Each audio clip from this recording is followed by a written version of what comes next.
오늘 새벽에도 하나님의 은혜가 저희 여러분에게 함께하기를 기원합니다. 오늘 우리는 요나가 왜 1장에서 하나님 말씀에 불순종했는지 그 이유를 알게 됩니다. 1절 말씀 보시면 요나가 매우 싫어하고 성내며, 요나가 무엇을 매우 싫어하고 성냈을까요? 바로 하나님께서 니느웨를 용서하신 것을 매우 싫어하고 그런 하나님을 향해 성냈습니다. 요나의 이런 모습은 결코 정상적인 모습이 아닙니다. 도대체 요나는 왜 이러는 걸까요?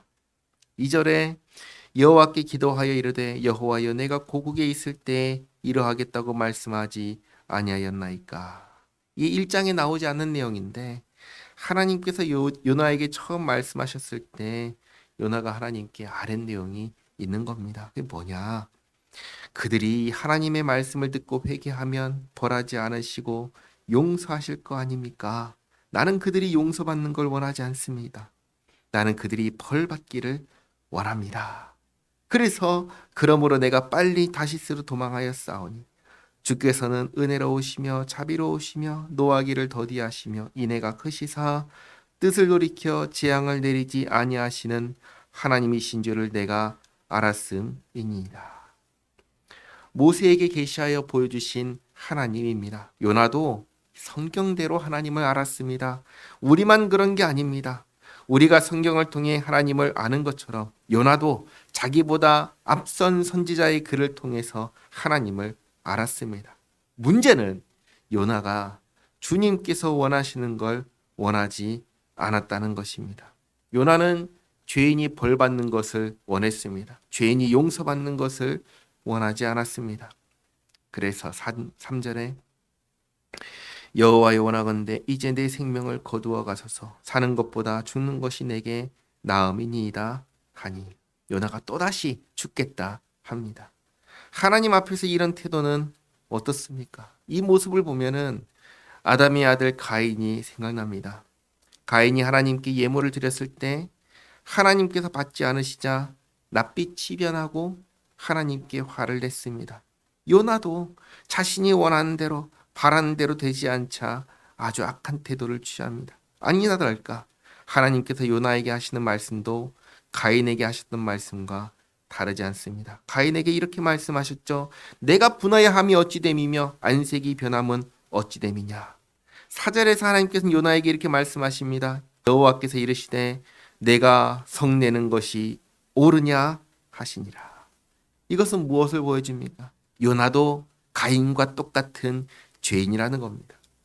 그리고 요나가 모르는 사실이 있는데 니느웨만 용서받은 게 아니라 요나 자신도 용서받았다는 사실입니다. 만약 하나님께서 회개하는 자를 용서하지 않으신다면 요나도 용서받지 못했을 거라는 사실입니다. 요나가 이 사실을 깨달았다면 부끄러워서 얼굴을 들지 못했을 것입니다. 그러나 하나님께서 이렇게 말씀하셔서도 요나는 깨닫지 못했습니다. 그리고 5절에 요나가 성읍에 나가서 그 성읍 동쪽에 앉아 거기서 자기를 위하여 초막을 짓고 그 성읍에 무슨 일이 일어나는가를 보려고 그 그늘 아래에 앉았더라. 요나가 어떤 심정으로 이렇게 있을까요? 하나님께서 내 말을 듣고 내가 죽겠다고 했으니까 내 말을 듣고 성읍 무너뜨리는 걸 보고야 말겠다는 심정으로 있었던 겁니다. 6절에 하나님 여호와께서 박넝쿨을 예비하사 하나님께서 큰 물고기를 예비하셨던 것처럼 박넝쿨도 예비하셨습니다. 이 큰 물고기가 징계의 도구요 구원의 도구였던 것처럼 이제 박넝쿨도 그런 도구로 예비하신 겁니다. 요나를 가리게 하셨으니 이는 그의 머리를 위하여 그늘이 지게 하며 그의 괴로움을 면하게 하려 하심이었더라. 요나가 박넝쿨로 말미암아 크게 기뻐하였더니. 요나가 뭘 기뻐하죠?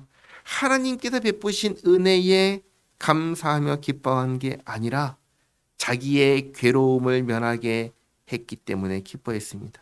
그런데 7절 하나님이 벌레를 예비하사 이튿날 새벽에 그 박넝쿨을 갉아먹게 하심에 시드니라. 해가 뜰 때에 하나님이 뜨거운 동풍을 예비하셨고 해는 요나의 머리에 쪼임에 요나가 혼미하여 스스로 죽기를 구하여 이르되 사는 것보다 죽는 것이 내게 나으니이다 하니라. 또다시 죽겠다고 합니다. 구절을 보면은 성냈다고 합니다. 이번에는 이유가 무엇입니까? 자기의 괴로움을 면하게 했던 박농쿨이 사라졌기 때문입니다. 그러니까 잘 보면은 요나는 모든 것을 누구를 중심으로 생각하고 있습니까? 자기 자신을 중심으로 생각하고 있습니다. 내가 좋으면 옳은 것이고 내가 안 좋으면 나쁜 겁니다. 내가 원하는 대로 되면 옳은 것이고 내가 원하는 대로 되지 않으면 나쁜 겁니다. 요나는 하나님 중심으로 생각하는 선지자가 아니라 철저하게 자기 자신을 중심으로 생각하는 선지자였습니다. 다시 말씀드립니다. 요나도 죄인입니다. 하나님께서 그것을 지적하십니다. 9절에 하나님이 요나에게 이르시되 내가 이 박농쿨로 말미암아 성내는 것이 어찌 옳으냐 하시니 그가 대답하되 내가 성내어 죽기까지 할지라도 옳으니이다 하니라. 하나님 앞에서 내가 옳다고 감히 주장합니다. 그런 그에게 하나님께서 말씀하십니다. 여호와께서 이르시되 내가 수고도 아니하였고 재배도 아니하였고 하룻밤에 났다가 하룻밤에 말라버린 이 박농쿨을 아꼈거든. 하물며 이 큰 성읍 니느웨이는 좌우를 분별하지 못하는 자가 12만여 명이요 가축도 많이 있나니 내가 어찌 아끼지 아니하겠느냐 하시니라. 아멘. 만약에 하나님께서 아끼지 않으신다면 어떻게 될까요? 요나가 바라는 대로 이 성읍은 무너질 겁니다. 그리고 요나는 어떻게 될까요? 요나도 마찬가지로 망하게 될 겁니다. 만약에 하나님께서 아끼지 않으신다면 말입니다. 요나가 박농쿨을 아꼈듯이 하나님께서는 죄인을 아끼십니다. 그래서 멸망하지 않고 영생을 주시려고 아들 예수님을 보내주신 것입니다. 누구든지 예수님을 믿음으로 죄 사함을 받게 하고 영생을 주기 위해서입니다. 요나는 이 하나님의 마지막 말씀을 듣고 깨달았을까요? 자신도 하나님의 은혜로 죽지 않고 살고 있다는 사실을 깨달았을까요?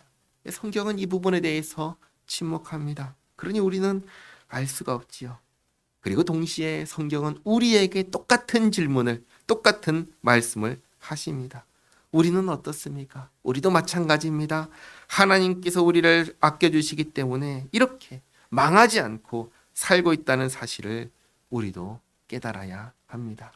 우리도 마찬가지로 멸망할 죄인인데 하나님의 은혜로 예수님 안에서 이렇게 구원받아 살고 있다는 사실을 기억하며 감사하며 하나님 마음을 시원하게 하는 주님의 자녀로 살아가는 우리 모두가 되기를 바랍니다.